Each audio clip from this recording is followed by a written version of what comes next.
Readymade फर्निचरचे बरेच shop असतात, म्हणजे शॉप पण असतात, शोरूम असतात. तर कस्टमाइज फर्निचर घेतलं पाहिजे की रेडीमेड फर्निचर? म्हणजे ऑनलाईन तर रेडीमेडच मिळतं, तर मग त्याच्यात काय फरक पण असतो आणि कोणतं घेतलं पाहिजे? तुमचं काय सजेशन आहे?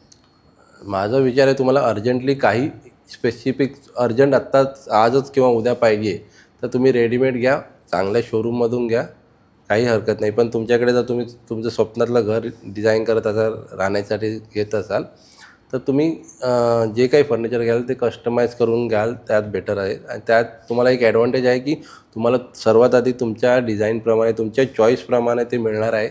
सेकंडली तुम्हाला सगळं मटेरियल दाखवलं जातं. ज्यावेळी ते कस्टमाइज होतं, तुम्ही प्रत्येक प्रोसेस पाहू शकता.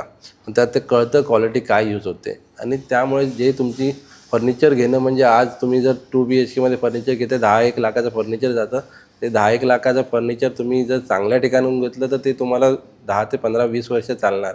अदरवाईज ते तुम्हाला परत 5 वर्षांनी खर्च करावा लागेल.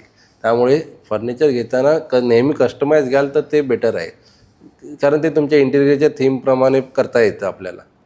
बरं, रेडीमेडमध्ये थोडी क्वालिटी, रेडीमेडमध्ये तुम्हाला समजून घ्यावं लागतं की ठीक आहे, आता जे अवेलेबल आहे त्याच्या हिशोबाने आपण डिझाईन करूया. तर कस्टमाइज करण्यामध्ये ते ॲडव्हान्टेज आहे की आपण आपल्या डिझाईनच्या प्रमाणे फर्निचर कस्टमाइज करून घेऊ शकतो. हा व्हिडिओ तुम्ही इथपर्यंत बघितला आहे म्हणजे तुम्हाला हा नक्की व्हिडिओ आवडला आहे. ह्याचा फुल व्हिडिओ आमच्या मेन यूट्यूब चॅनलवर आहे, तो पण जाऊन तुम्ही बघा. आणि आमच्या इंस्टाग्रामवरती आम्ही बरेच ह्याचे शॉर्ट्स आणि रील्स ह्याच्यावर अपलोड केलेले आहेत, त्या नक्की तुम्ही बघा आणि माझा चॅनल फॉलो करा.